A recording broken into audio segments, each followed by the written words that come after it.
Hello, everybody. This is the Neuromancer bringing you FMB 23, where we talk about the episode Tradia. With me today is only one guest today. It's Whammy Analysis. Oh, hello. All right, and um, um, might as well start. Might as well go through this one fairly quickly. Whammy, what did you think about the episode? Let's see. Let's see. I don't have too much like in terms of overall feeling. I'll admit it's another one of those. It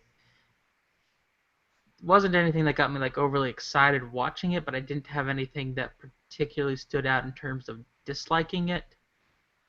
Now, Yeah, granted, I've seen some reviews since then that makes some of the stuff seem okay. I can see where the concern is, but like if yeah, there was even one thing I could say that was a bad point, it was kind of Pinkie Pie's bit, but that was kind of it was annoying without making me cringe like some of her past performances are. So at least in this case, it seemed like she might have been purposely they were purposely writing her annoying, so I can let that slide too.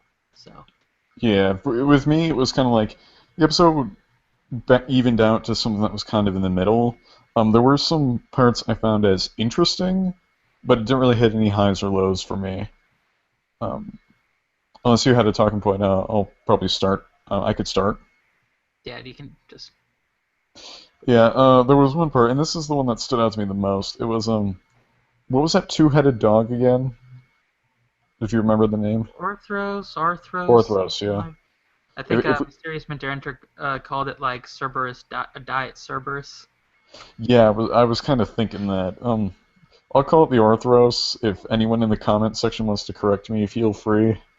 But anyway, I found it kind of interesting toward the end, just to look at that scene where Rainbow Dash is finally going to get her book. First off, I was kind of surprised on a common sense scale. Like, I know she can't fly the Orthros over to. Yeah, it's Orthros. Sorry, I just All said right, thank you, Ben.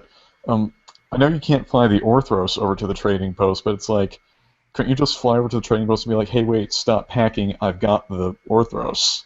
It's right over there. If you can just wait for it to come over." Like, not that it ended up being a problem, but it's kind of like there's no tension because I realized that she could easily just fly over there and say, "Hey, wait, I've got your stuff." from the looks of it, it was kind of taking both of them just to kind of drag it and keep it in. But yeah, I mean, they probably could have just flown over it. I don't. Yeah, or I could even argue that maybe just since they're kind of panicking at the moment, since it's like so close, but it looks like they're about to lose it, that they might have not been yeah, thinking. like part of it's a willing suspension of disbelief thing. Like there's part of me that says that okay, yeah, maybe they at least would initially forget they could fly, but everyone has a different threshold for this sort of thing, and it's really hard to say right now because I don't think either one of us are in a stressful situation at the moment to actually say what we do and don't forget how long it takes us to remember something.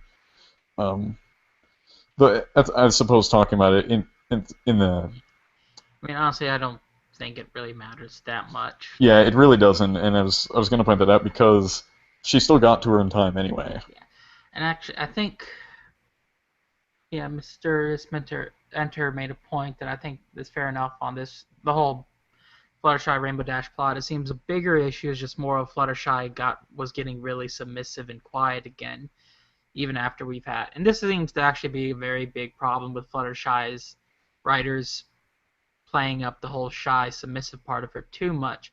But in this particular case, he argued it kind of hampers the moral from that bit because the issue wasn't so because what was getting played up wasn't so much that Rainbow Dash was being oblivious of her friend, but it was more of Fluttershy not really standing up for herself. And so, Yeah, it, but here's the part that I was going to get at, and it does, and what you said actually does fit into it. So I suppose it's good that you brought it up. Um, and this was the main thing I wanted to talk about. It was, hey, oh, I don't want the Orthros anymore unless you train it, or unless she trains it.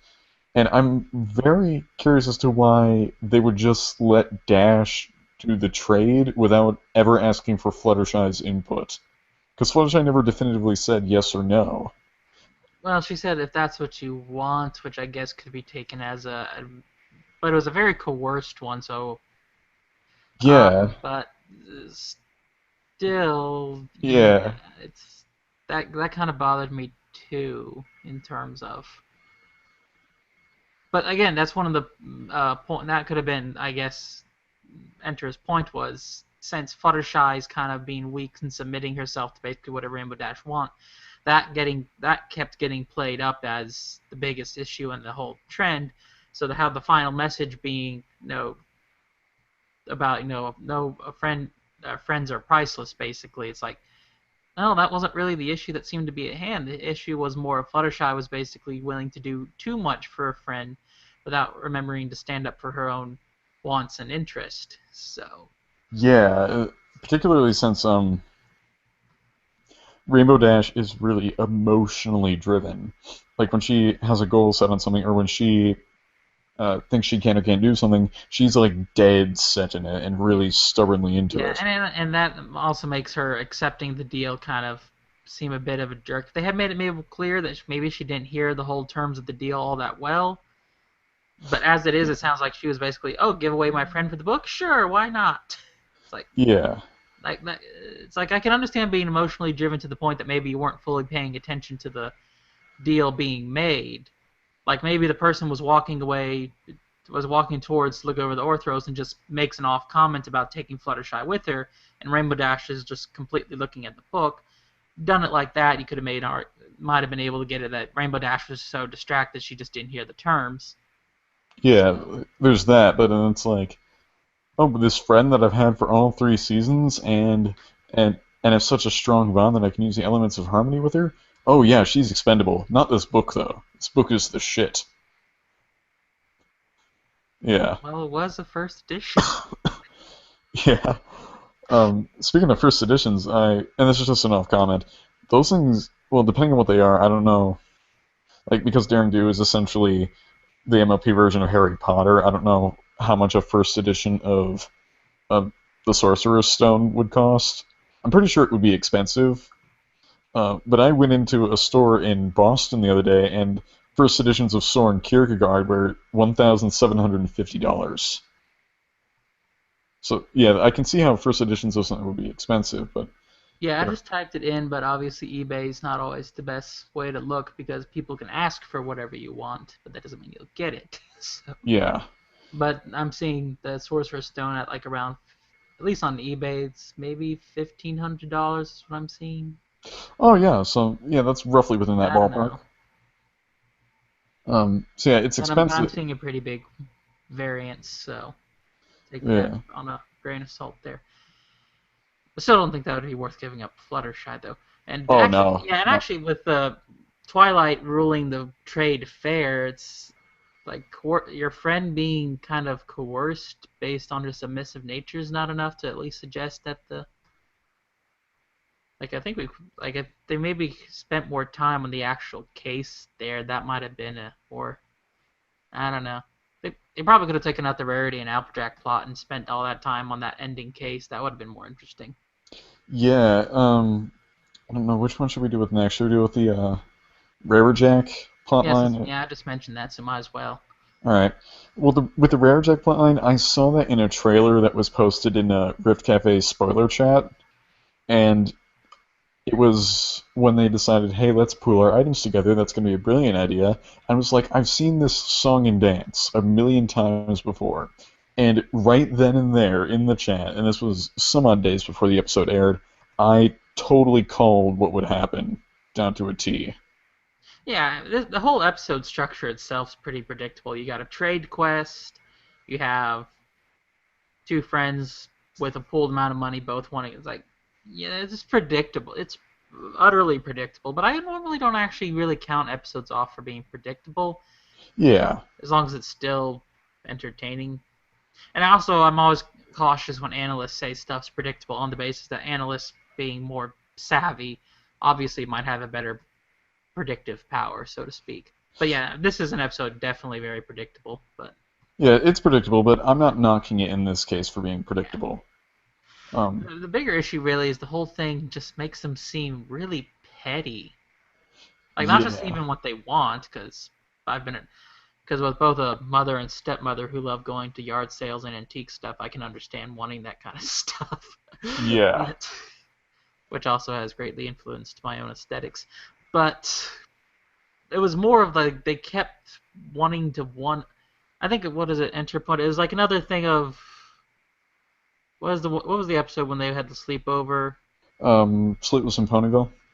No, the one where the two of them are with the tree falling into Twilight's Yeah, house, I and know exact. No, that wasn't Sleepless in Ponyville. Damn it! it was I know what exactly the episode you're talking about. I just got the yeah, and they title. just kind of kept snipe in a simple way. Actually, you know what? That's a very common conflict between them. Is just to have throw the two together and have them keep sniping at each other over. It's like it's actually starting to get kind of annoying. I mean, simple ways. I actually didn't find the scene of them one upping each other on the fancy versus dirty. I found that scene just annoying, especially for a climax. And so to see him, so I really would hope the writers can try to get away from that dynamic at some level. I mean, a few jabs here and there is still fine, but it's just like if that's your main dynamic of those two interacting, it's just sniping at each other. That's gonna just get boring eventually, especially in this case because the things they're arguing over for is so petty. Yeah, That like at least when they did the sleepover thing at the end, I thought that was really sweet. But here, it's like it was kind of lukewarm. And then and I think as Mr. Enter pointed out, and when I watched his review a little while back, like even their ending thing still sounded like a sniping at each other. It's like I found the dirtiest, rustiest thing I could find for you. And it's like, and I found this thing that I know you're gonna love because you got about a million of them sitting in a drawer being useless. It's like, well, that's a heartwarming Yeah, lesson. it's very pass. It sounds really passive aggressive. Yeah, yeah. So yeah, the biggest issue with them is basically the whole thing just seemed kind of petty. Yeah. So Hmm. And I suppose we could go into uh, Twilight Pinkie Pie then. Pinkie Pie is always fun to talk about.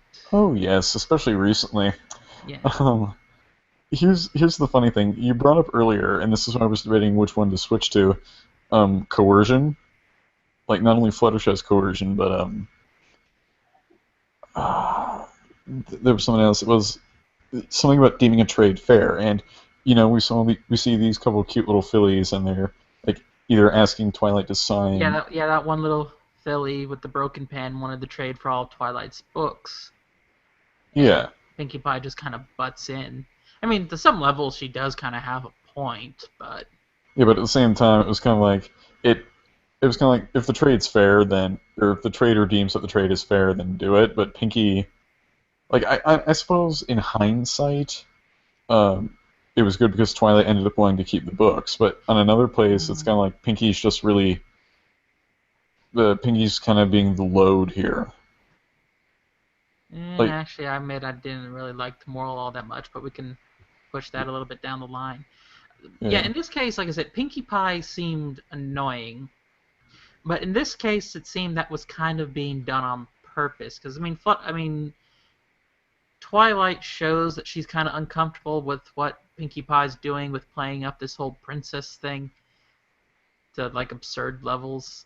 yeah, And actually, that's kind of the thing that was like had one very slight cringe moment where Pinkie Pie's just like, oh, just kind of pats is like oh, don't worry about it. I know what I'm doing. When Twilight expresses uncomfortableness, but yeah, I mean, like I said, it was annoying, but it wasn't cringe worthy like some of her other performances have been. So, yeah. I know exactly what you mean. Hmm. but And I think TBBBAP said something with this, but this is hearsay because I was watching Voice of Reason's review of this, and he mentioned that TBAP said this. It isn't, in a sense, it may not be practical for Twilight to actually keep those books. yeah, and that's what I was gonna get at with not really liking the uh, moral and again to borrow a joke from Mr. Enter, pointing out, this is kind of the start of hoarding right here.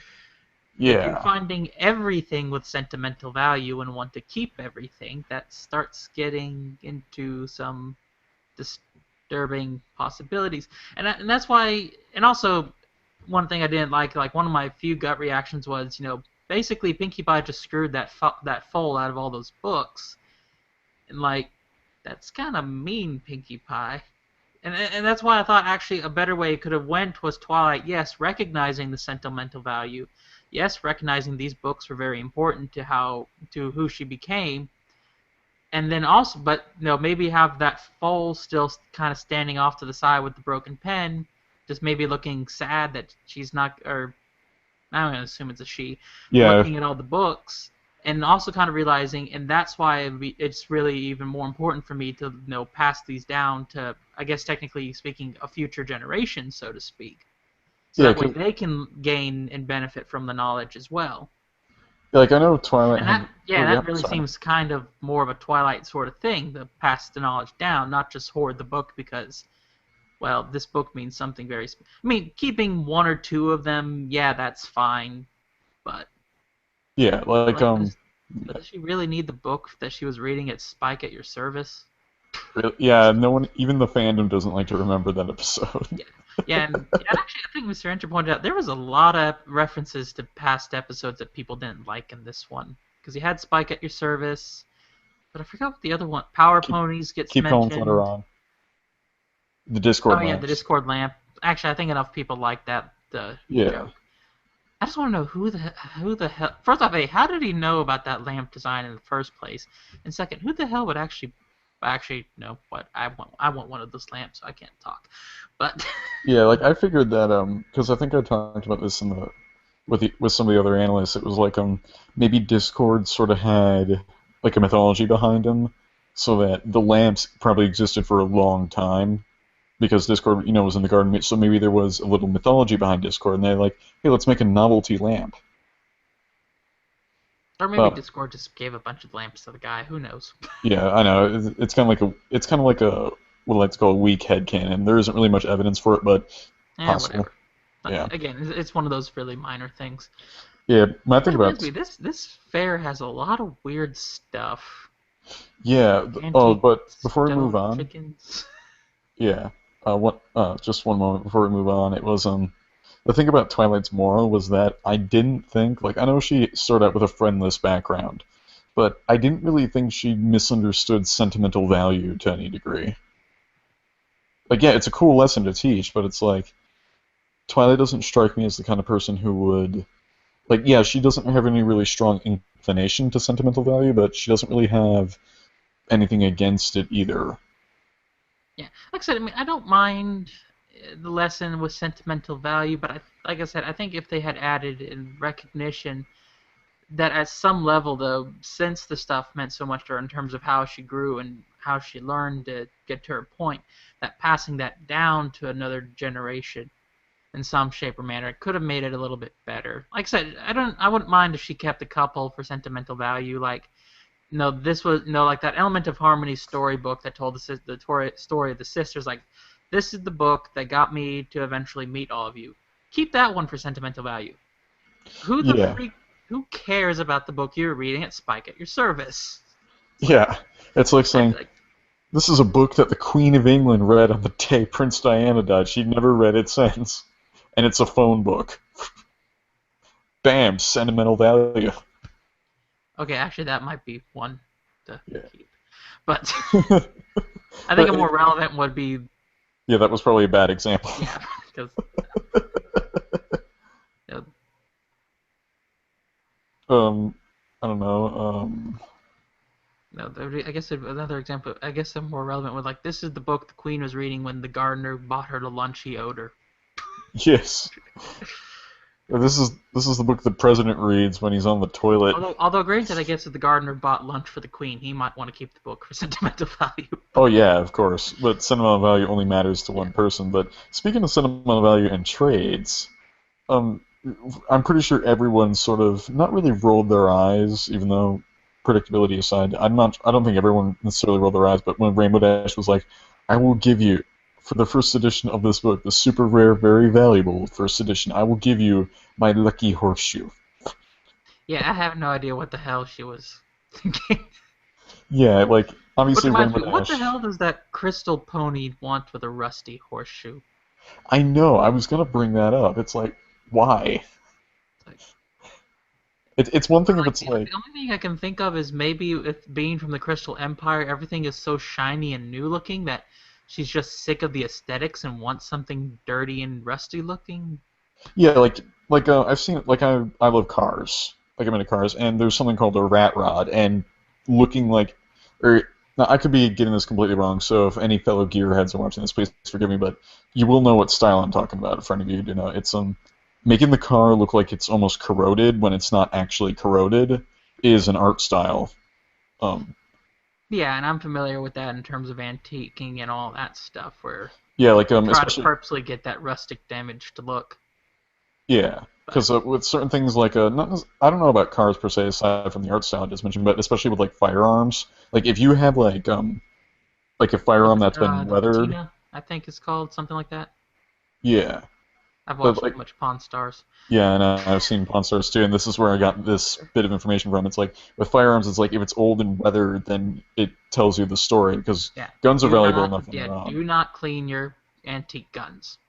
Yeah, because it's like Those will be, if you got like a Civil War era revolver and it's like damaged on one side, people like that because it tells a story. yeah, and also if you do clean guns, most people don't know how to do it, and so they take steel wool to it, and it's a bunch of and it's just Yeah, damages it. I think the analogy he used was like taking a wire brush to the Mona Lisa. Yeah. So point is, if you have antiques, don't touch them. Just let Yeah. them be. It was kind of I don't want to call it a Deus Ex Machina, but it was kind of a moment of only the author could save them now thing with the rusty horseshoe. Yeah, and I think I keep borrowing from Mr. Enter, but he's the only review I basically really watched. I think he pointed out like if you kind of kept going and maybe have a full willing to trade, and then you work your way back up. Yeah, But yeah, because the fools kind of have useless items. There's a right, broken pen. One of them had a picture, but then again, an autographed picture of the princess can actually be pretty valuable. yeah. Let's see. Um, so yeah, I kind of got that image of only the author can save Rainbow now, and it's like, oh really? You just happen to want the rusty horseshoe, but I do get what you mean. Like we can speculate, we won't know for certain why she wanted a rusty horseshoe, but at least the art style thing could be kind of cool. I do admit the joke with the goblet was funny though, with it just break. Although actually, I should point out that is really cheap ass gobletware they have there if they broke it that easily. Yeah, how But did you then, even make the goblet? Wouldn't it yeah, just shatter in its creation? but yeah, it was so funny though. They show all the work of them putting it together, and the guy's like, "Thanks, smash. Yes, Here's here's my my mosaic. of a chicken." Yes. Um, there was a joke with the just before we move on with the antique chickens, and you know the conspiracy Keanu meme? Oh yeah, sorry, Yeah, Keanu that Reeves. conspiracy Keanu Reeves. It was I know the internet. Yay. yes. Um, it was what if he collected all these from a cockatrice? Because someone was wondering why does he have antique chickens statues? And then the conspiracy Keanu Reeves comes in and says, like, what if they were all, what if he collected them all after a cockatrice found them? I was like, holy shit. Yeah. But like I said, also having enough background with looking at antiques and junk and all that, you find some weird ass shit. Oh, yes. Big time. Like, I went to an antique store the other And at day, and least they were, half of them I want. yeah, I'll admit that too. Like, I did go to an antique store recently. There was some stuff I wanted, and there were medals from, like, World War II, including Nazi medals. I was like, how the hell did you get these? I was thinking of stuff like this one antique store that my stepmother worked at. They had a window pane from an insane asylum with the asylum name on it on there. Now, that is interesting, too. But I found like a lot of things. Like some of the stuff, yeah, it was kind of cool. Like stuff worth owning, like a original VHS of the first Star Wars movie. Like that was cool. I didn't buy it, but the metals Trying, part was where it got weird. And then I'm like, I see like an antique pistol, and I'm like, yeah, where the hell did you get these things? Especially the Nazi medals. That made me kind of just drop my jaw and be like, where? Why is this in a random antique store in New Hampshire? It was kind of cool. Yeah. What was the last thing? Oh yeah. I suppose we should talk about this thing too. Did you hear about the boy that was yep, uh, put in here? Yeah. What yep, was it? yeah. Spinal Forgot his muscular dystrophy. name. Yeah, something like that. Make a Wish Foundation got to have his OC put in the show. with the cool handicapped steampunk looking wheelchair thing. So Yeah, that was cool. That was really nice. yeah, and like I said, and I was happy for it since, like as I mentioned, I think on here before, I was kind of disappointed with Fight to the Finish not ever explicitly going on one side or the other regarding Scootaloo status. So this is technically speaking, really the first explicitly handy character with a disability in the series. So Yeah. I, that's yeah, I believe there was another handicapped person in Leap of Faith because I think the little or oh, not the filly the mayor in with the like wheelbarrow wheelchair thing. Like you know who I'm talking about, right? I'd have to go look back. Yeah, I don't know from the episode, but I did see Okay, some. so yeah, there's a good chance there was probably others in there too, but they Yeah, would have been like background characters. So this is the first like character of some level of significance too. yeah, like this one actually has a name Yeah, given, uh, got a voice name, they have a voice, they relevant to the plot. yes relevant to the plot. So Yeah. So was there really anything else about the episode that we should talk about? Should we talk about the more? Should we move on to the more explicitly finally? let's see, Rainbow Dash and Fluttershy have a good future in fast food service, Oh yeah, totally. and we have new meals. Or have they mentioned oat burgers before? I don't. Well, they mentioned hay Yeah. fries. So I figured there's always. I just want to know how is the oat burger supposed to get that greasy from the looks I of those have bags? no idea because I would think that they'd be eating veggie burgers because what you do with a veggie burger, it's just a mushroom cap or tofu. Like that would make sense because that can get really greasy. But an oats, maybe if they were they deep Maybe fried it's or no. I don't think it was deep fried. yeah? Because I think Maybe it's whatever they're using to keep the oats together in the burger shape. yeah, because I figure they're not just like taking oats and slapping them on a griddle. I'm actually looking up. There's a veggie oat burger recipe. Oh wow. 5 stars on food.com. Oh well. So no I didn't think offense. those actually existed because again, usually when I see a veggie burger, it's either tofu or it's like Let's see mushroom what's caps. yeah. Let's see what's in it. Oats. Uh, I'm willing to let's bet. see. Let's see. Okay, we got some extra virgin olive oil, some onions, carrots, celery, zucchini, rice, oats, garlic powder, cumin powder, cognac powder, nutritional yeast flakes, tofu, Oh, vegetable tofu is in it. season, water. Damn, there's a lot of stuff in here. Oh yeah, there's a lot Soy of stuff. sauce or Broggs liquid aminos and breadcrumbs for coating. At least that explains why they don't. It doesn't look like a burger. So, oat burgers are real, although it really sounds like that there's not so much oats in there as everything else. Yeah, So yeah, I guess if it's got olive oil and all that stuff in it, I could see why it would get greasy. yeah. So yeah, yeah. Since Um, I suppose you could say we both have a philosophy background. You definitely do. Mine is somewhat autodidactic. Let's look at the moral that was intended, and let's think of ways that we can just warp it just for fun. oh, we already got the hoarding thing. Yeah, we got the hoarding thing. We got the fast food thing. Um, oh yeah. If you They have a have possession that you really want, selling your friend into essentially selling your friend into slavery is a-okay if you yeah, I think really technically it wanted would have been it. indentured servitude since it was only a temporary period. Yeah, yeah, that's true. But slavery is a buzzword. Yes.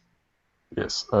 Or at the very least, you're allowed to make contracts for your friends, despite possible issues of coercion. Yes. Oh, and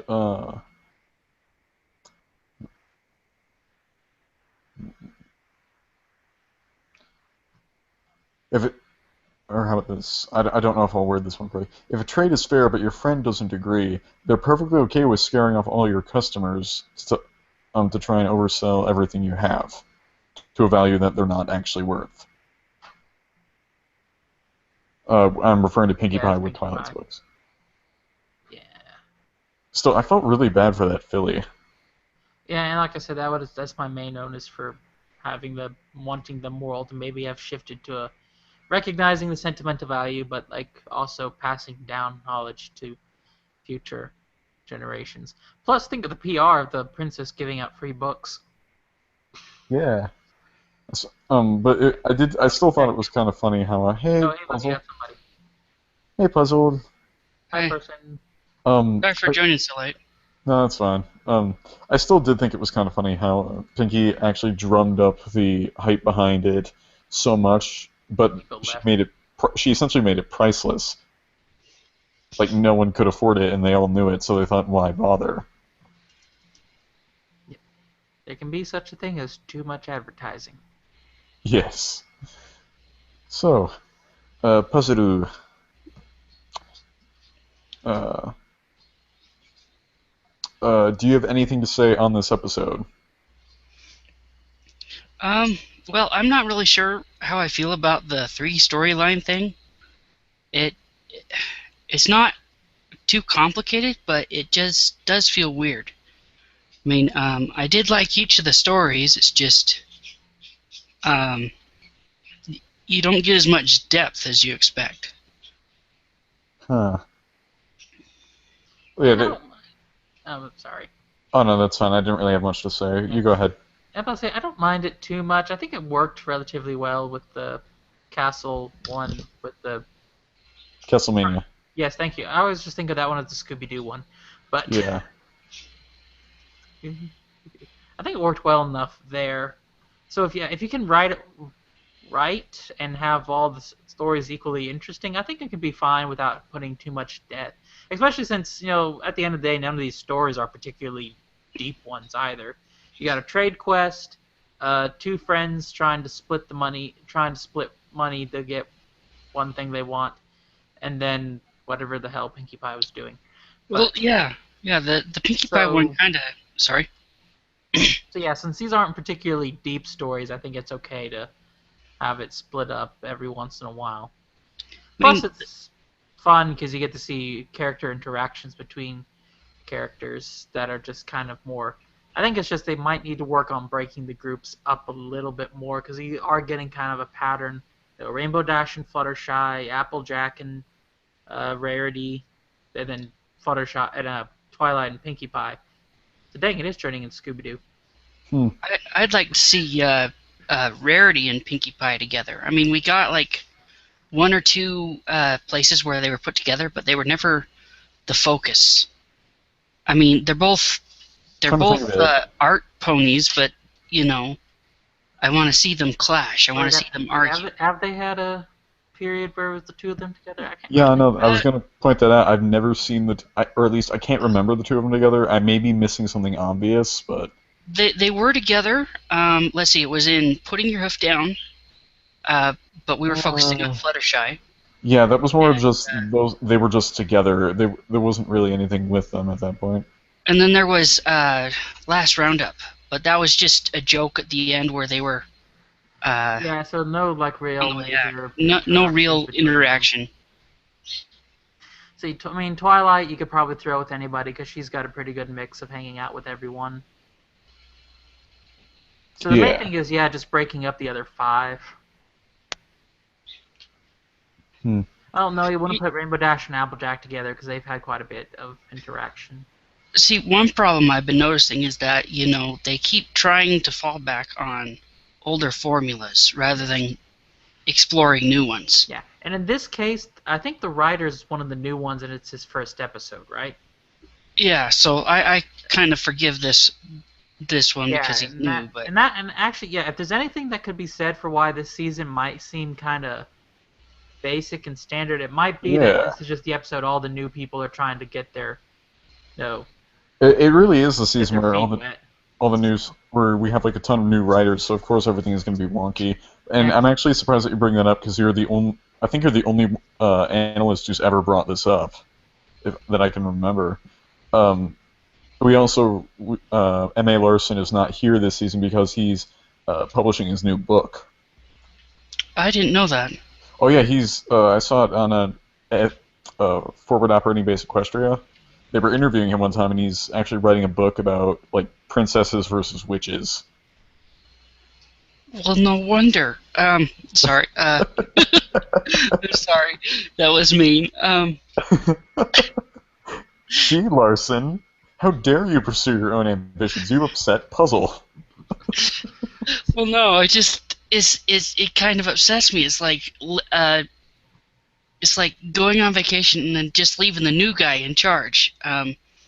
Well, I think he might be I mean, back at some point when he's done publishing the book, but But yeah, like I said, at the very least, it's a bunch of new writers. This whole season as a whole seems kind of more experimental with yeah, new kind of story structures and ideas. So new writers, more experimentation. That's basically my main reason why this season as a whole feels wonky, at least to me. And yeah, at the very least, yeah, new writers are probably going to fall back on more standard formulas just because, hey, it's their first time. They don't want to get too ambitious and like mess up spectacularly. yeah, I do know what you mean, and it's good that you pointed that out because no one's ever talked about that before, and I haven't really put too much thought to it. So again, Yeah, if thank you you for think bringing that about it, up. if you think about it, the most ambitious one has usually been Polsky or one of the older writers. With who was it that wrote? Yeah, there's the For Whom the Sweetie Belle Tolls and Oils. Sorry, Aha.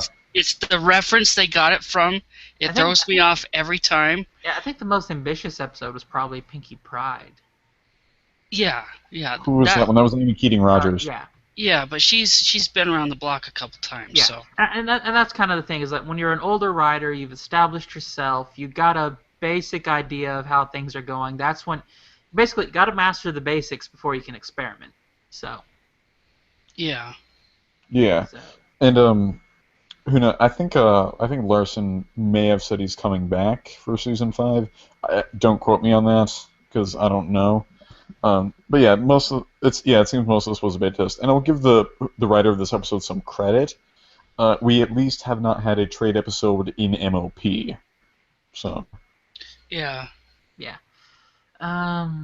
That also might explain why exposition seems to be a big issue. I've heard a lot of people say a lot of the episodes are pretty heavy on wonky exposition. Yeah, there was something else that someone pointed out too, and that's apparently for writing the episode they don't have a writer's room, which tells me that in order for that to be like something that impacts the writing, that would mean that the writers don't, or I would assume, and again I'm just assuming that the writers don't have a chance to meet each other necessarily. I think it's like Megan McCarthy writes how the season's going to play out, but when it comes to writing the individual episodes, I think she may just hand a piece of paper over to the writer and say like, okay, this episode needs to have these characters, it needs to have this moral, and maybe it has to take place here. Maybe that's all they get.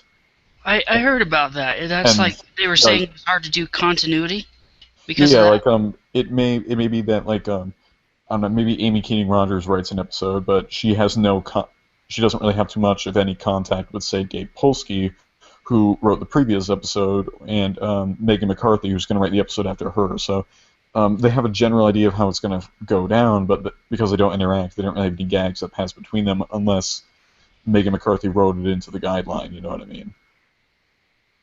Yeah.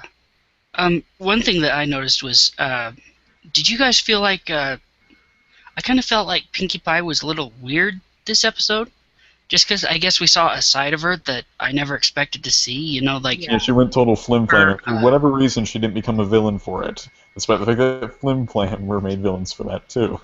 Well, yeah, and as I mentioned, I think before you came in, I found Pinkie Pie annoying, but she wasn't like cringeworthy as she's been in some episodes, like Philly Vanilli. Yeah. So. I mean, I did cringe a little during her Flim Flam impression, but it grew on me. Well, it never grew on me. I found it annoying from beginning to end. But it was kind of annoying I could tolerate. I usually don't find her annoying, to tell you the truth. I mean, season 1, everybody found her annoying, but. Season 1 was when everyone was getting established. Everyone thought Rarity was a one-dimensional fashionista during season 1 too. Yeah. Well, they rapidly fixed that, and I do applaud Lauren Faust for that because initially when I first saw MLP, and this was true with I think with every brony who first started out with MLP, it was Rarity was everyone's least favorite in the beginning because everyone thought she was just the stereotypical fashionista. No, actually, I could still say Pinkie Pie was probably my lead. But a lot of that is just a personality clash between me and her character type. So I just think it's funny that the most annoying characters, at least in the first season, have ended up being my favorites. Yeah, but that's because they fleshed them out really well. Like Rarity got, Yeah. of course, Suited for Success, which you just need to spend like 2 minutes on Tommy Oliver's channel to know why that fixed everything. yeah, like I said, for me, it's just Pinkie Pie is the character I think is the easiest to make annoying, just because her character type, kind of the hyperactive Genki girl sort of thing, is a very easy one to mess up. Yeah, it's an easy one. Yeah, if you don't do it right, you end up with something like Philly Vanilli. If you do it really good, you end up with Pinkie Pride. Which means that's a very weird spot for me where I can't really ever say Pinkie Pie is my favorite just because there's enough negative. But some individual Pinkie Pie episodes, like Pinkie Pride, I would put like as some of my favorite episodes of the series. I mean, I tend to like Pinkie Pie even when it's negative. You know, if you've seen my my Philly Vanilli review, I really identified with her at that when she was. I don't want to say picking on Fluttershy, but I could identify with getting caught in situations like that. You know, maybe it's just a personal thing. I think she's malicious. Like I don't think she's ever being malicious when she does stuff. Just got to remember, from my ethical background, since I'm utilitarianism, your Consequentialist, yeah. Yeah, your intent, causing harm by negligence isn't all that different from causing harm on purpose. So even if you're not being malicious in it, you're still ending up with bad consequences. So I still kind of hold it against you. So. But didn't she kind of do that same thing with the Philly in this episode? Almost. Yeah, and that's one of the reasons why. Actually, it's one of the reasons why I didn't like Twilight's moral that much. Yeah, I felt like it might have worked better if recognizes the sentimental value, but also, since the thing that was being played up as this is the stuff that made me who I am, also played, and I also recognize that since it's helped me so much, I should pass it on to like the next generation, so to speak, so that way they can gain and benefit from this knowledge and information as well. So, do you think that Pinkie Pie was honestly trying to sell Twilight's books, or sell them back to Twilight? In a way. That's a cool way of looking at it, but... Yeah, I've seen some things suggesting that, because I think even Pinkie Pie kind of makes a point of like, yes, that was my plan all along, side glance. Yeah. There's always a weird thing about Pinkie, though, is because she's so one-dimensional, you can make up these... We can propose headcanons where she's secretly being brilliant, but the problem is that she's been... Like, if you want to talk about characters who've been brought down to almost one-dimensional during moments in Season 4, Pinkie Pie is the one who does that. And part of the reason why is because of her personality, and that perhaps people in the entertainment industry seem to think that, hey, randomness is funny. And they don't see any nuance to... They don't see the method to Pinkie's madness that she had in earlier seasons, and they're just like, oh, yeah. she's just random for sake of being random. Nothing too brilliant here. People just love it because it's random. So some people just spread it because it's random. I can see that. I mean, but you know, I've gotten so used to her having depth to those moments that I end up creating little ideas of how it could have been a bit deeper, you know. Like, despite what I've been saying, I don't want to shit on the writers in that particular regard, because it very well could be that they were trying to do something brilliant, and I'm just trying to shut them out. But I don't want to be like that either. But well, what's funny is I think it's weird how I often wonder, you know, how intentional is some of this stuff? Is it just like some of the stuff we analyze much into it? You know? Yeah, because even I've considered some that thought before. Like, is the analysis community as a whole, like with some of our headcanons, with some things we see, with some of these supposed brilliance or mistakes that we see, are we really seeing anything, or is it just us placing it there mentally? I really don't engage in those headcanons, so I'm in the clear on that. But Yeah, because applying an ethical, what you're doing is you're lensing, and I lens too. It's this is where you look at something through a different perspective to see what happens to it, but that's not. But you're just seeing what comes out of it. It's not like you're saying, "Oh, well, this is a brilliant story technique because you didn't know it yet, but this character had these intentions and was secretly thinking this, and yeah. et cetera, et cetera, et cetera." So, would you call what I do headcanons or lensing? Because I always thought of it as lensing up until now. Well, Um, I don't. To be honest, I don't know. I have seen some of your stuff, but I haven't seen some of your stuff in a while. I regret to inform. I regret to say, but I should that's probably okay. point out that there isn't anything wrong with doing either one. Yeah. It's just that you should be made aware of some things about it. Yeah, Well, although what I I was think trying to get wasn't like like a critique on my work. Is I was just trying to see what's the difference between lensing and headcanoning. Is what I was asking. Oh, lensing and headcanoning. could I use some of my stuff just as an because I'll admit in the case of Pinkie Pie, and I think when I had that debate with Night Sphere, I was actually kind of trying to make claims about the character's motivations. Pinkie Pie being ethical hedonist, Discord, hedonistic egoist. But my recent Flutter You there? Your mic cut out.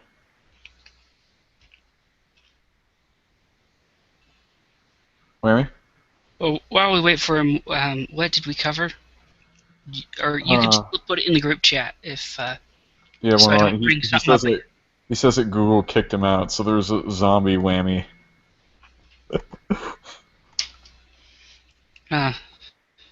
It's happened to me before.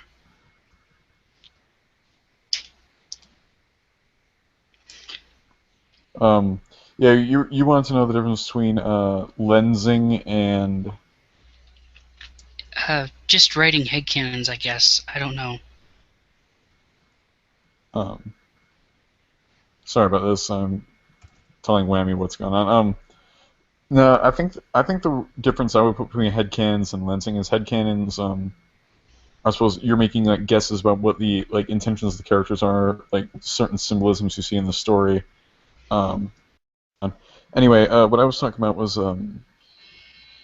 or bringing up was the difference between headcanoning and lensing is that headcanons.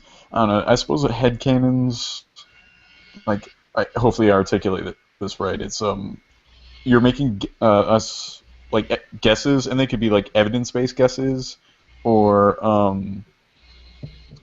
or they So can there's be or sorry. they can be just pure assumptions based on what the characters may be thinking, saying, or doing, anything like that. But it's based on something that's unconfirmed, but it can range from completely unconfirmed to completely wild, or it can have evidence for it, like even heavy amounts of evidence, but it's still not confirmed. There's a range there. So one evidence would be the disparity chip would be a good example. Most people read different things into the secret of my access, right? I Yeah, mean, some people took it as that's the final thing. We're moving on, and some took it as a confirmation, right? So yeah, I think I think for the most part, all shipping is going to be basically headcanon in this particular series, except for maybe the cakes and stuff like that, obviously. yeah. But Like Shirley and Big Mac, like when they lost the love potion, some people suspect that okay, maybe they still really do have feelings for each other, and yeah, there was a nod to that, but that would be like an evidence. Well, I don't know if that would be an evidence-based well, headcanon, but that that's is the a funny thing headcanon. is the animators won't stop nodding at it. Yeah, We've had it's like like 5 or 6 I would call different that nods. though like an evidence-based headcanon. There's evidence for it, but there's no confirmation of it.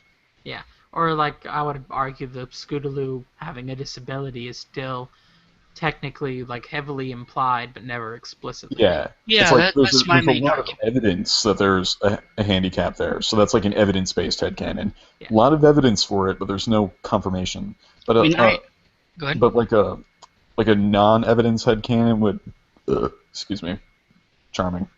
Um, like a non-evidence-based headcanon would probably be something along the lines of Celestia's immortal. I don't know about immortal because she definitely has Well, yeah, a that's long a life. non. Actually, yeah, that's true. Like we don't know if she's immortal or if she just has a long lifespan, for instance. Um, both, I suppose. But then again, there is some evidence for that. I was looking for something a tad more outrageous. Let's see. 'Cause we all know, like I can't Star name. Squirrel's Discord, something like Yeah, that. something like that. There's no evidence for that one. I think one of the People, comics might I think showed that wasn't the case though.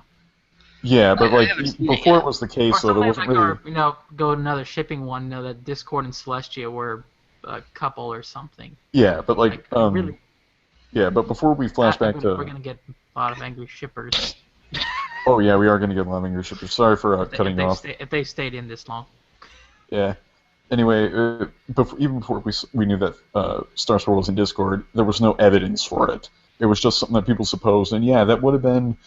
Well, yeah, some people would have said it would have ruined the show, and some people actually got pissed off that some people legitimately thought this. But yeah, sure, maybe to some people that would have been a compelling or interesting plot twist, but it's like there's no evidence for it. Or there wasn't any evidence for it before we figured out the answer. And then for the second part of your question, lensing is when you deliberately view something through a different perspective. So like what Whammy does, when he views things through a utilitarian lens, or when I view something through an absurdist lens, then So, like, that's lensing. So like in the recent article I put out with Fluttershy, I mean, I was using preference utilitarianism to talk about equal consideration of interest of animals, and was pointing out, look, Fluttershy seems to act on this principle. But I explicitly state, but I'm not arguing she's a preference utilitarian. Yeah, you're arguing for what is there. Like your articles, like for instance, this is an example of lensing too. It's like your articles don't really contain headcanon. Last I checked, you're just examining what is there and viewing it through a utilitarian lens. And I did the same thing with absurdism and the show's morals or various bits of morality in the show. That would be lensing.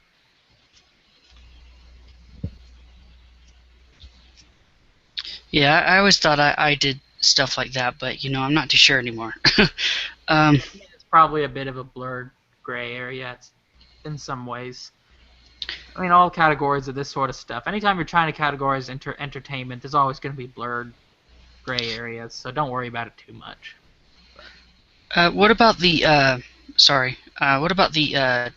Did you guys bring up the Discord lampstand? Yep. Yeah. Okay. You can feel free to say your 2 cents on it. I don't mind. Oh no, that's okay. You probably covered what I wanted to say anyway. Well, we don't know what it is, so at Well, least it's like I was wondering, if I don't think I'm not sure if there's somebody out there that actually makes these statues, or if Discord was just going around trolling people, and this guy was a collector, or what, like I propose again. Here's an example of the headcanon: the idea that there was a previously established mythology behind Discord, and some people just made little knickknacks and novelty items. But I don't know. So there's a cult of Discord out there. I don't know about cult of Discord, but maybe I don't know. Maybe some people saw the statue and be like, "Hey, well, this would be cool as a lamp, like a novelty lamp. Let's make lamps out of this statue." I mean, have you seen the stuff people make lamps into lamps, like legs and things like? Yeah, I think we spent more time headcanoning on why the Crystal Pony wanted the rusty horseshoe. yeah, we did. That was a. Oh yeah. Okay. Yeah. Yeah, I think the theory I came up with is just living in the Crystal Empire, everything's so shiny and sparkly, they probably just get sick of it. And Dull want something things are less. precious. Yeah. Yeah, so you just get sick of it and you want something dirty and rusty.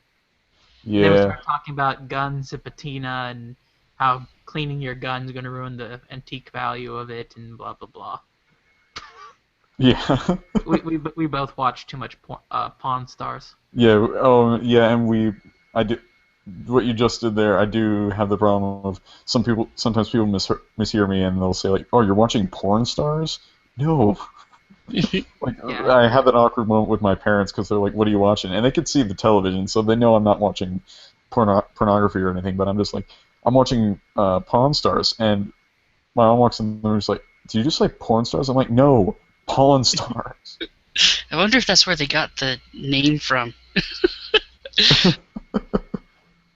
No. I've seen a lot of Pawn Stars jokes about this episode, though.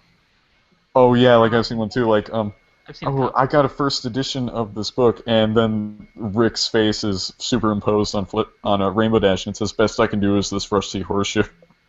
And I think I saw a comment attached to that one saying, "I got a buddy who specializes in books." Yes, and I do think I was making jokes about it with my dad like some odd months ago, and I did this frequently. Brings Twilight over. Seriously, he's got a guy who specializes in everything, and at the same time, he's a pawn store owner. And they're big on authenticity, so of course he knows a guy that special. He has a guy for everything. Wow, we just turned this into a podcast about Pawn Stars. Yeah. Did we cover everything we wanted to say, or Puzzle? Did you have anything you wanted to say? Did you there was one big controversy that I was wondering about. Did you guys cover the Rainbow Dash selling Fluttershy into slavery? Yeah, Yeah, we covered that. technically it would be indentured servitude, but Yeah. because that's a But meaningful- as you know, the thing that shocked me the most wasn't that Rainbow actually did it. It was that the fact that the Twilight ruled it a fair trade. the other pony and Fluttershy accepted it as a fair trade. Yeah. We talked about it. And it's Fluttershy seems to be going with it, but it's a very coerced on the basis of this writer really exaggerated some of her submissive nature. So, like, she does make a mention of something that could be viewed as consent. Well, if you really want that, but Yeah. I know what you're saying. so. Yeah, you know what? I'm looking at this thing, and come to think of it, this is like History Channel MLP edition. Looking at that picture you posted. Not really. There's not enough Hitler in it yet. Oh, right, yeah. How silly of me, I forgot. Or Vikings. Or, yeah, Vikings. Or the Viking Especially. caribou. Remember Lauren Faust once said she wanted Viking caribou. We need that. Oh my gosh, I'd love that, just because I need to see that. I love mythology, so I already love MLP, but like I did make a video about some Norse elements, loose Norse elements, but I would love to see a lot more Norse mythology in MLP. Yeah, I mean, one of the proudest... Sorry. Yeah, I'd like to see it branch out too. Sorry for interrupting. Yeah, I was about to say, one of the proudest things about my RP site is since we allow for the creation of original species, I convinced my members to go make Viking caribou, and it's awesome. Like, we borrowed, like, I think we kind of kept the sort of Pegasi, Unicorn, Earth Pony trio, but, like, the Pegasi equivalent, like, they fly by, like, literally walking on rainbows. Yeah, oh, you mean like the Bifrost Bridge? Yeah, and then Made me like, think of Poofdor or whatever you called it. Pink Fluffy Unicorns Dancing on Rainbows?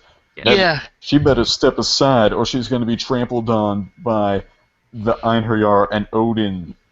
but then shining like down. I think the unicorn With equivalents, some dying ass. I think in like a rune magic, and then the Earth Pony equivalent's just really good at sailing.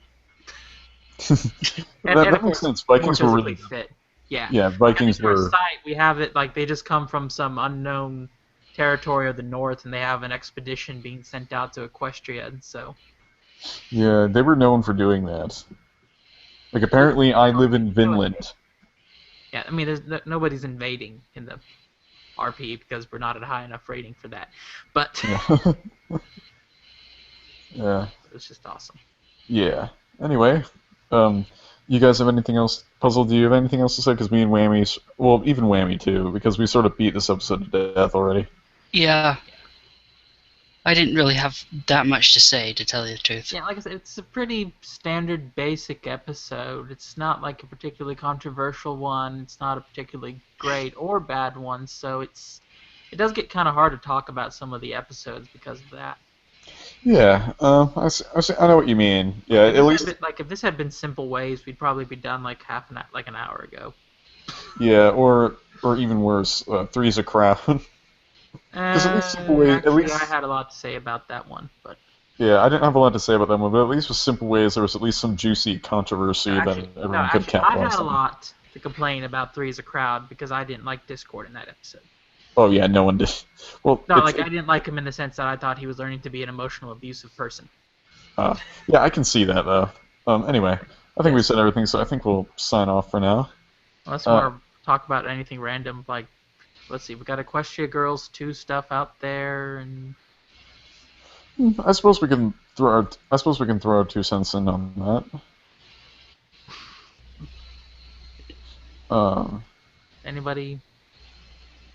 I do like the. I've only seen 2 of the shorts. I've seen Vinyl Scratch, and I've seen the.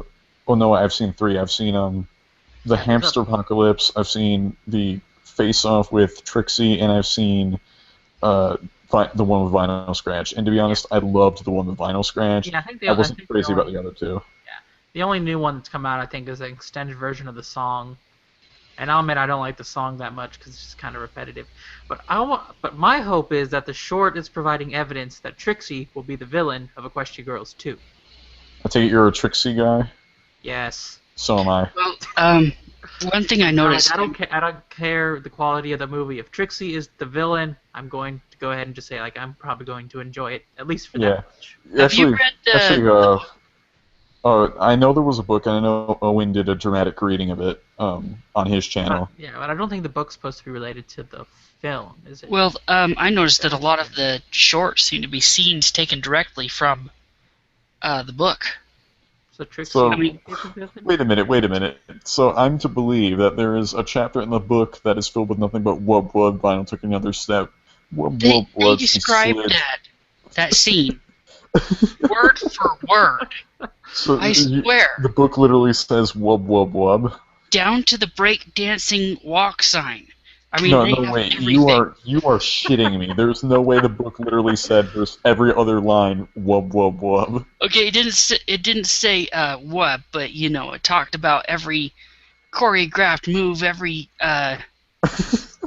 drum beat. Of course not. This is making me sad. The only thing it because didn't means- say is whoop. But now this is making me sad because it means Trixie may not be the villain for Equestria Girls 2, and I was actually really looking forward to Well, that possibility. If you do go off the book, she is the villain. But Uh, I'd have to double. I haven't read the book, so I guess I'd have to double check if it's supposed to be related to the movie. or not. Yeah, it's I've been told it's a prequel. yeah, Okay, it's so maybe okay. wait, so it's a prequel to Equestria Girls? Two. Yeah, that's what I've been hearing. Wait, no, is the book a prequel to Equestria Girls 2, or is Equestria Girls 2 a prequel to Equestria Girls? The book is a prequel to Equestria Girls 2. Oh, I okay. think it's technically Rainbow Rocks, but whatever. Yeah. Uh, Yeah, let's just call it Rainbow Rocks. Less of a mouthful. Rainbow Rocks. Yeah. Yeah, but the other 2, they didn't really hype me up for anything. They didn't really hype me up for anything, and I did find it kind of strange how apparently Rainbow Dash Rockin' Out is somehow, Tapping into the elements of harmony. yeah, like I'm gonna kick your ass, which somehow makes me very loyal. It's like Okay, she's Well, loyal. She's very she loyal was to loyal that to brand the of guitar. yeah, she's loyal to. brand loyalty. That- The that- strongest loyalty there is. Yes, exactly. The only sort of battle I can see ever inducing this much loyalty, and Fate Zero spoilers ahead, was the fight between Gilgamesh and Iskander. That is the only fight where I can see loyalty powers breaking out. I'm kind of glad they didn't, because Gilgamesh would look I'm just really trying- still, Although I do want to know is how do really you play silly that if you had rainbow guitar? wings and rainbow hair as he killed Iskander. Although I don't want have- to cheapen that scene. That was a really fucking good scene. I just want to know, how do you play that guitar? Like, I'm sure those guitars exist with the two. Like, I'm sure those exist, but how exactly do you play those? Oh, the two thing guitar. Like I know what you're talking about. I know those exist. I've seen them. I think the point is, like this is just a guess. If anyone's musically inclined, feel free to correct me in the comments or something. I think the point with that was, like It like if you looks have cool. well, not just that, not necessarily that it looks cool. It's like if you need two tuned guitars, then the guitar is just right there. Maybe you have to switch between them really quick. because obviously if you tune the guitar differently, it's going to make different noises. So it's like, okay, you got your one that's tuned up here for this part of the song, then it immediately goes into this part where you need it tuned differently. You obviously can't do that on stage, so you just drop down to the bottom layer. Okay. That's my theory. So it would have eliminated the need for a bass guitar, basically. Well, no, Probably. they're playing at the same time, so never mind. Despite the fact that my OC's holding a lute, does not mean I know that much about string instruments. Let's see. And then what was the other one? We got the hamster one. Hamsterpocalypse. Yeah. And like I said, I mean, when I think they first showed some images or from that first trailer, I saw the hamster, I was like, please don't tell me that the whole plot of this movie starts with them getting together as a band because they're playing the Pied Piper of Hamilton and leading out hamsters. And then the short comes out, and Fluttershy is playing the Pied Piper Hamilton with hamsters. I'm like, I was joking, Hasbro. You didn't need to go and do that. Yes. Or, like, I can just imagine, like, Puzzle Brony just walking in there with his lute, and he's like, come to me, my hamsters. We're going to steal from the rich and give to the But poor. the scenes, though, I want in the movie, I want a scene of Fluttershy leading the hamsters to go fight the villain or something. Dude, I like just described that. Like, with Puzzle Brony. Yes. But with Fluttershy in the movie.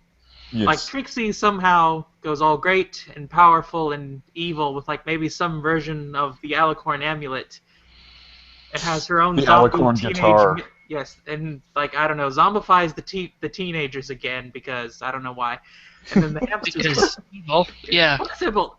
This tells you my expectations for the movie is that it's going to probably be cheesy as hell, but I love cheesy movies. Yeah, like, Fine, hopefully this fine. goes... Like, the last movie, some people criticized it because it was trying to be too serious, but at the same time, the plan was really stupid. Well, Yeah, they, the plan was kind of stupid. Like, I will conquer Equestria with my army of teenagers. It's like, an army of teenagers can't do jack shit. They'll also have ridiculous motor skill issues when they finally realize, oh shit, this isn't my body. I can't move because, Twilight had issues. But on the other hand, maybe the demon form would have been enough. I don't know. Yeah, maybe. I kind of was hoping for her to go through the portal. I wanted to see the demon form of the Ponified demon form. I've seen some fan art. But I agree. It was they didn't take serious plotline serious enough. Is what happened. Here's something I found. It's like when people first asked me, like, what do you think of the plot of Rainbow Rock Shows, or why is Twilight going through the portal again? My joke was, Kiss has stolen the element of magic, so Twilight, Jack Black, and Simon and Garfunkel must team up to win the elements of harmony back. Well, yeah, whenever I think of... sense that it might be the actual Twilight from that world, which would make the whole thing a whole lot funnier, I think. It's like, hi, Twilight, do you remember when Sunset Shimmer went and turned us all into zombies? And it's like, just picture... I can Where just the fuck picture did these wings come from? Sunset Shimmer just coming up. We meet again. And she's like, what? Where the fuck did these wings come from? I don't like this school. I do question the aesthetics of the band, though, but maybe that's just I'm not into that kind of... I don't know if it's glam rock, because I'm just not familiar enough with, like... Yeah, I know what you styles, mean, because so- it seems like Is a it an actual parody of style? rock, because it's like, Have you not seen the 80s? yeah, it looks like an 80s parody of a rock band, or, no, a parody of an 80s parody of a rock band, Glam rock and... mixed with Barbie. Just because I was born in the 80s doesn't mean I like 80s rock. I mean, who are the Oh, 80s rock is Wait, incredible, I don't think man. they're playing 80s rock, but... Yeah, have you heard the name, though, their band name? Diamonds in the Rough. That is their band name, according to the novel. Well, they look rough. Yeah, that's hardcore shit right there. Watch out, Dragon hardcore Force. No, wait, better yet. Just when they're about to defeat Simon Garfunkel, Jack Black, and the main six are about to defeat Kiss, they summon reinforcements in the form of Dragon Force, and they get their asses kicked. Oh no, we can't withstand their wicked guitar beats. and then the heavy metal cannon instead of a bass cannon comes out and like blows them all to disharmonious oblivion. They're like, we need to use a Deus Ex Machina to save the day. Final Jeez. scratch in her whoops. Bass cannon. Yeah, it's like no, I would have found it funny if there was like a bass cannon versus heavy metal cannon, and it's like Vinyl fires it, and then like Ozzy Osbourne Dragon Force comes out, and it's like, I'm sorry, Vinyl, but dubstep is like scissors, and then they open up the cannon. It will always lose to rock. Dude, you just see the rock cannon completely go ape shit on the dubstep cannon. Do you think that we might see Sunset or Flash Sentry again? I don't know. Hopefully, if Flash is in there, then he actually has a role. He might. I mean, he played guitar, so. I mean, I know he didn't have that good of he had a terrible role in the last movie, but He existed. I'll That was admit his He role. existed. Yeah, that's it. His role was that he But, existed, and it's like the only thing that they have acclaimed him being useful for is, oh no, Twilight's been framed. No, next scene. No, she wasn't. I got pictures. Yeah. You I don't know, why he people didn't, criticize that picture thing though, because have you seen photoshopping of photos? Like, I mean, Well, I mean, it's- I mean, I think- all I think it's them more guys like- did wonderful work on getting people out of photos before. Oh Photoshop. yeah, like it's scary. Like have you seen like on TV tropes a picture of unperson? It's a picture of someone standing next to Joseph Stalin, and below it is a picture with the person completely gone. It's really fucking creepy. Like it's really unsettling to look at and think about. But the thing is, can you really believe your average high school student, let alone stereotypical alpha bitch? Because let's be honest, that's what Sunset Chamber was written as, and I'm referring to But the she trope was here. the personal student of Celestia, so she might have enough intelligence and know how to be able to at least learn how to do that. Yeah, she stepped back into Equestria just to do the Photoshop spell. But what I was getting at was that I'm kind of worried that the writers will actually look at all the bashing on Flash Sentry and say, okay, let's just get rid of him. And to me, that's just bad writing. If you get rid of a character, you Again, stick it behind depends them. a lot on how important they want to make Sunset in there. If Sunset not particularly important, I don't see a reason for Flash to be all that important either. Yeah, if Sunset Shimmer's not in there, I doubt She we'll should at see least Flash. be referenced and maybe in the backgrounds or something. Like Yeah. Yeah, Um, and we need Lyra this time. I love Lyra. I would love Lyra to be in here, but it's like I personally never had a problem with Flash. Yeah, I didn't have any issues either. Just, I mean, he was bland and He existed. stole your waifu.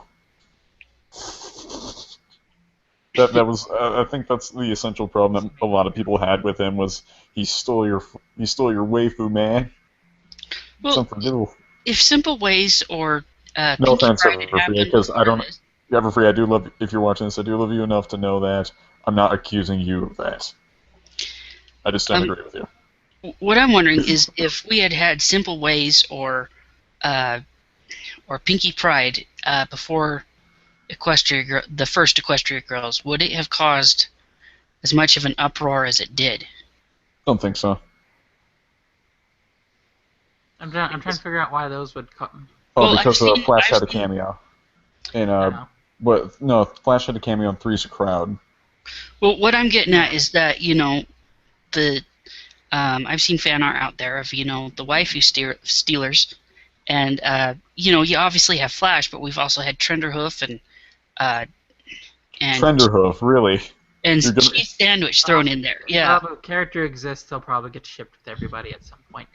But Yeah. no, I don't think. Trenderhoof, I don't think anybody ever took seriously as a threat. In terms of like shipping, he would probably be on like Blue Blood level in terms. and of they took any Flash seriously. Well, the reason why they took Flash seriously was Well, I because think it's because Twilight stuff actually happened. Like that actually. like there was some level of reciprocation on Twilight's part. Yeah, and it actually developed into something. I just wish they wrote more of a personality into him. Probably put more of a role into him. Yeah, I'm nice sorry for car, turning though. this into a Flash Sentry discussion. I didn't mean to I do don't know. that. I don't mind. I can just add things to the header to make it more interesting. We did Tradia, we did Equestria Girls, we did Pawn Stars. we talked about Tradia and a bunch of other stuff. Yeah, Tradia. I'll just call this FMB 23 the clusterfuck with Whammy and Puzzle Brony. But he did have a nice car, though. Oh yeah, that was like a EQD Mustang. And you lost me. I love cars. So, I can only imagine what Twilight's reaction to be would be seeing a car. It's like, what is this mechanical demon?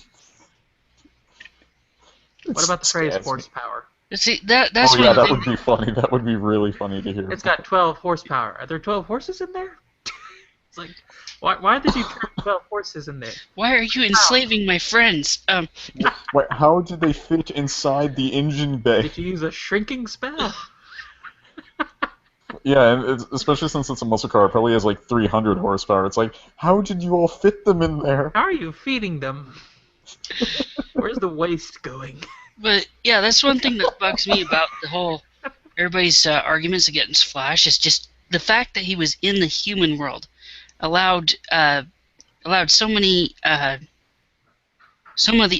the tropes to apply. I mean, if we had this in Equestria proper, he wouldn't have had a muscle car. He wouldn't have really. He might have been able to have a guitar, but Yeah, they have guitars in there, don't they? But we didn't really see any of those until after Equestria Girls.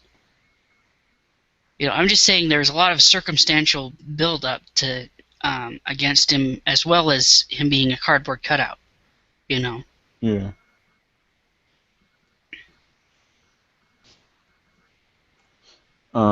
Yeah.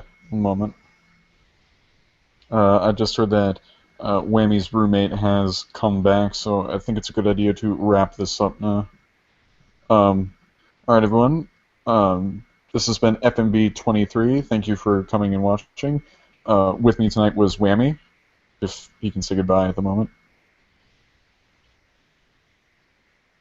He says he can't talk in the chat. Oh, nope. We'll just say he said goodbye. Yeah, he says goodbye. Puzzle Bro. All right, see you later. And, of course, me, the answer. Have a nice day, and sorry this was late. See you next week, everybody.